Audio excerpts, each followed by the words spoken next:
All of the ideas that we've been taught about the Sunday Sabbath are false. As noted in our first study, the phrase first day of the week simply means one of the Sabbaths. In this regard, Acts 20 and 1 Corinthians 16 records that Paul observed one of the 7 weeks of Sabbaths between the Feast of Unleavened Bread and Pentecost. With these facts in mind, we can begin to understand why Matthew 28, Mark 16, and John 20 refer to 2 types of Sabbaths. For example, in Matthew chapter 28, verse 1, we read, "In the end of the Sabbath, as it began to dawn towards the first day of the week, that is one of the Sabbaths, came Mary Magdalene and the other Mary to see the sepulchre." Now, prior to arriving, Mary and the disciples followed a very strict timeline involving days of preparation, Passover, unleavened bread, and the 7th-day Sabbath.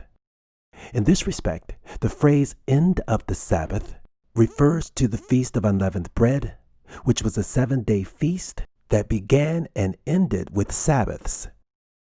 And so the word Sabbath, which is the Greek word Sabbathon, can be singular or plural depending on the context.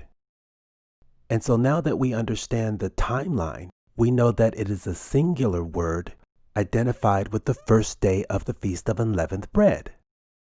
And after that Sabbath, we come to the phrase first day of the week, that is one of the Sabbaths, which points to the 7th-day Sabbath. Now, how does this Sabbath relate to the resurrection of Jesus? Well, it just so happens that the day after the Feast of Unleavened Bread Sabbath is the Feast of Firstfruits. And according to 1 Corinthians chapter 15, verse 20, Firstfruits points to the fact that Christ is risen from the dead. And God provides the timeline for the Feast of Firstfruits in Leviticus chapter 23. So in Leviticus 23, verses 5 through 6, we see that the Passover was on the 14th of Nisan, and the next day was unleavened bread, which was on the 15th of Nisan, and was designated as a Sabbath day when there was to be no servile work. And skipping down to verse 10, we read about the Feast of Firstfruits.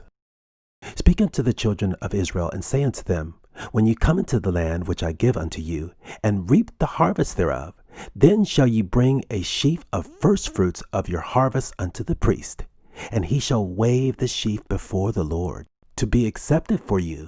On the morrow after the Sabbath, the priest shall wave it."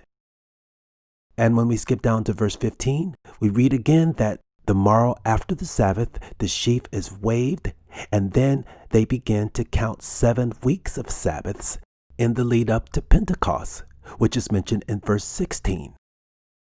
And so if we don't have this timeline in mind, we're not going to understand Acts chapter 20 or 1 Corinthians chapter 16, where Paul kept one of the Sabbaths in the lead up to Pentecost. In short, we have absolutely no biblical authority to designate Sunday as a Sabbath. As we learned in Colossians chapter 2, verse 16, the holy days and their corresponding Sabbaths are shadows of things to come. And there's absolutely no doubt that the feasts of Passover, unleavened bread, and firstfruits point to the death, burial, and resurrection of Christ.